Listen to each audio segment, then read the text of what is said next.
Hey guys, welcome back to my YouTube channel. My name is Shubham. आप देख रहे हो हमसू फिनटेक। जैसे कि आपको थंबनेल देख के पता चल ही गया होगा कि आज के इस वीडियो में आपके साथ शेयर करने वाला हूं सुकन्या समृद्धि योजना के बारे में कंप्लीट डिटेल।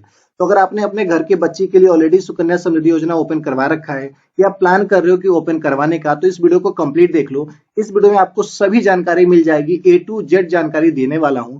तो अगर आपने ऑलरेडी ओपन करवा रखा है तो आपको पूरा डिटेल मिलेगा, तो आप इस अकाउंट को अच्छे से यूज कर पाओगे, या आप जब ओपन करवाओगे तो भी आप यूज कर पाओगे। तो चलिए जानते हैं इसके बारे में कंप्लीट डिटेल। सबसे पहले बताओ, ये जो सुकन्या समृद्धि योजना है ये गवर्नमेंट की स्कीम है। गवर्नमेंट ने इस स्कीम को इसलिए लाया ताकि बेटी बचाओ बेटी पढ़ाओ वाले जो कैंपेन है उसको बढ़ावा दे सके। इंडिया में अभी भी बहुत सारे ऐसे फैमिली मेंबर है जो अपने लड़की को तो पढ़ाते हैं बट अपनी लड़की को नहीं पढ़ाते, या मैरिज के लिए कुछ पैसा कंट्रीब्यूट नहीं कर पाते, तो अच्छी जगह उसकी मैरिज भी नहीं कर पाते। तो गवर्नमेंट ने इस योजना को इसीलिए लाया ताकि एक गरीब से गरीब फैमिली मेंबर भी अपने बच्ची को एक हायर एजुकेशन दे सके। अगर हायर एजुकेशन नहीं दे सकता तो ये कुछ पैसे को जमा करके एक अच्छे जगह उनकी मैरिज भी कर दे। तो चलिए सबसे पहले देखते हैं सुकन्या समृद्धि योजना की ओवरव्यू। यह जो योजना है 22 जनवरी 2015 को आया है, और अगर आपके भी घर में कोई बच्ची है जिसका एज 10 साल से कम का है तो आप इस योजना के लिए अप्लाई कर सकते हो। और बेसिकली जैसे कि मैंने पहले ही बताया, गवर्नमेंट का जो मोटो है इस योजना को लाने का कि बेटी बचाओ बेटी पढ़ाओ वाले कैंपेन को प्रमोट करना, और इस योजना का यूज करके आप अपनी बच्ची के नाम पे कुछ भी पैसा आप जमा कर सकते हो, जिसका यूज करके उनको आप हायर एजुकेशन दे सकते हो या उसके मैरिज के लिए पैसा जमा कर सकते हो। तो चलिए जानते हैं इसके की फीचर क्या है उसके बारे में। सबसे अच्छा फीचर ये है कि जो ये गवर्नमेंट ने इस योजना को लाया है, इसमें जो भी आप पैसे जमा करते हो उस पे आपको हाईएस्ट इंटरेस्ट भी देता है। करंट टाइम में क्या है कि 8.2% का आरओआई चल रहा है, जो कि कहीं पे भी नहीं है। चाहे वो पीपीएफ कराओ, चाहे एफडी कराओ, या कहीं पे भी पैसे इन्वेस्टमेंट करो, गारंटेड 8.2% का आरओआई कोई भी स्कीम में नहीं है। और अगर आप इस योजना को ओपन करवाते हो और अपनी बच्ची के नाम पे पैसा जमा करते हो तो आपको टैक्स बेनिफिट भी मिलता है। जो भी पैसा आप जमा करते हो उसे आप एटीसी में बचा सकते हो, और जो भी पैसा आपको मेच्योरिटी में मिलेगा वो भी आपको टैक्स फ्री मिलेगा अंडर 1011 के अंदर।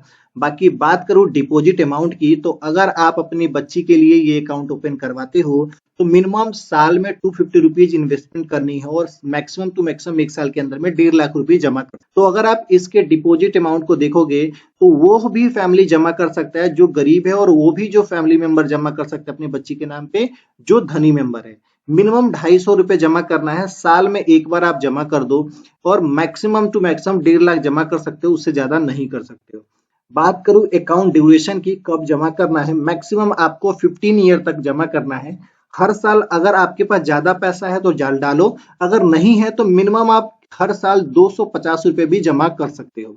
लेकिन मैं आपको बताऊं कि अगर आप बच्चे के एक अच्छा सा फ्यूचर के लिए प्लानिंग कर रहे हो तो कम से कम साल में जो है ना 50-60 हजार रुपया जो है जमा करो। बाकी अपनी पॉकेट के हिसाब से देखो, बाकी आपका पॉकेट कितना अलाउ करता है उतना जमा करो। मैं तो कहूंगा कि जितना से ज्यादा जमा कर सकते हो अपनी बच्ची के लिए उतना पैसा जमा करो, क्योंकि गवर्नमेंट उस पे क्या है कि आपको टैक्स बेनिफिट भी दे रहा है, और सबसे ज्यादा जो है क्या है कि आपको हाईएस्ट आरओआई भी दे रहा है। 15 साल आपको इस स्कीम में पैसा जमा करना है, और जब आपके लड़की का जो एज है 21 का हो जाएगा तो आप इस पैसे को विड्रॉ कर पाओगे। तो चलिए और भी डिटेल जानते हैं इस सुकन्या समृद्धि योजना के बारे में। उससे पहले बता दूं कि अगर आप चैनल पे नए हो तो प्लीज चैनल को सब्सक्राइब करके बगल के बेल आइकन जरूर दबा लेना, क्योंकि इस चैनल पे हम आपके लिए बैंकिंग से related video back to back लेकर आते हैं जो कि आपको हेल्प करेगा फाइनेंस को समझने में।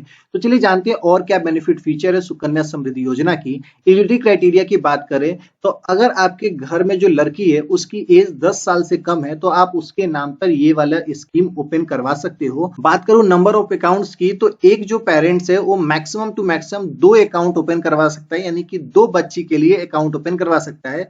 अगर 3-4 बच्ची है तो आप माफ करना, उनके लिए आप ओपन नहीं करवा सकते। मैक्सिमम टू मैक्सिमम जो है 2 ही अकाउंट आप ओपन करवा सकते हो। तो चलिए जानते हैं अकाउंट ओपन कैसे होगा। ओपन करने के लिए आपको अपने नियरेस्ट किसी भी पोस्ट ऑफिस या बैंक में विजिट करना, डॉक्यूमेंट आपको साथ में ले जाना है। जिस भी बच्ची के नाम पे ये ओपन करवाओगे उसका डेट ऑफ बर्थ प्रूफ लेके जाना, और जो भी पेरेंट्स यानी फादर हो या मदर हो जो भी जाएगा ओपन करवाने, उनको अपना आइडेंटिटी प्रूफ और एड्रेस प्रूफ लेकर जाना है। अकाउंट जो ओपन होगा वो बच्चे के नाम पे ही होगा। तो चलिए जानते हैं कि डिपॉजिट कैसे होगा, विड्रॉल कैसे होगा उसके बारे में। डिपॉजिट करने के लिए आप इस अकाउंट में क्या है कि आप कैश डिपॉजिट कर सकते हो, चेक से पेमेंट कर सकते हो, डिमांड ड्राफ्ट से पेमेंट कर सकते हो, या इलेक्ट्रॉनिक ट्रांसफर का यूज करके पेमेंट कर सकते हो। साल के अंदर में ध्यान रखना मिनिमम टू मिनिमम 250 रुपीज की ट्रांजेक्शन होनी ही चाहिए। मैक्सिमम टू मैक्सिमम 1.5 लाख का कर लो, लेकिन कम से कम एक साल के अंदर में 250 रुपए का एंट्री होनी ही चाहिए, यानी 250 रुपए कम से कम आपको डालने ही पड़ेंगे। बात करूं विड्रॉल की, तो पार्शियली विड्रॉल अलाउ है।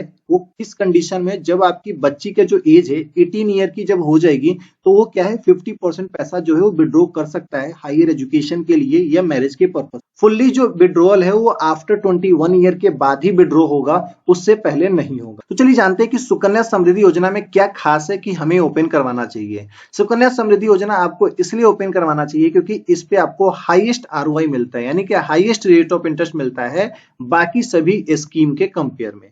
दूसरा चीज क्या है कि आपको सिक्योरिटी मिलता है, गवर्नमेंट की स्कीम है, कोई भी इसमें रिस्क नहीं है, 100% गारंटेड है, इसलिए आपको ओपन करवाना चाहिए। बाकी ये जो योजना है आपको हेल्प करता है लॉन्ग टर्म फाइनेंशियल प्लानिंग करने में।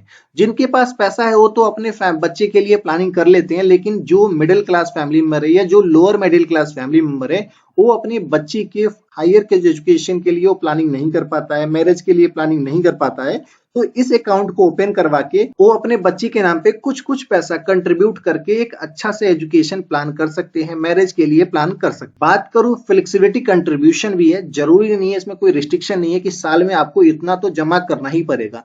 तो मिनिमम क्या है, साल में 250 रुपए जमा करना है, बाकी आप अपने पॉकेट को देख लो कि आपका पॉकेट कितना अलाउ करता है, उसी अकॉर्डिंग इसमें पैसा जमा करते रहो। बाकी मेरा क्या ओपिनियन है, आपको अपनी बच्ची के लिए ये वाला अकाउंट ओपन करवाना चाहिए नहीं करवाना चाहिए? मैं आपको बोलूं अपनी बच्ची के लिए ये वाला अकाउंट ओपन जरूर करवाना चाहिए। बाकी अगर आपका पॉकेट ज्यादा अलाउ करता है, 1.5 लाख से ज्यादा भी अगर आप अपनी बच्ची के लिए जमा करना चाहते हो, तो बहुत सारे मार्केट में ऑलरेडी स्कीम चल रही होती है, जिसके बारे में कंप्लीट डिटेल धीरे धीरे मैं अपने इस चैनल पे अपलोड करता रहूंगा। इस चैनल को सब्सक्राइब कर लेना, आपको सारी डिटेल धीरे धीरे मिला करेगी। दूसरी चीज, ये अकाउंट ओपन इसलिए करवा लो ताकि अगर अदर कोई भी इन्वेस्टमेंट कर रहे हो तो वो अलग है, लेकिन उससे कुछ पैसा बचेगा तो इसमें आप डाल सको। और यहाँ पे डालने का सबसे बड़ा फायदा मैंने आपको पहले ही बता दिया है कि हाईएस्ट आरओआई मिल रहा है। और दूसरी चीज, कोई रिस्ट्रिक्शन नहीं है, मन हो तो 250 रुपए साल में डाल दो, और ज्यादा मन है तो आप 50,000 60,000 मैक्सिमम टू मैक्सिमम एक साल में 1.5 लाख रुपए तक का जमा कर सकते। तो कैसी लगी वीडियो कमेंट करके जरूर बताइएगा, और इसी टाइप की वीडियो देखने के लिए इस चैनल को अभी सब्सक्राइब कर लीजिए। मिलेंगे इस तरीके के नेक्स्ट वीडियो में, तब तक के लिए धन्यवाद। Stay safe, take care.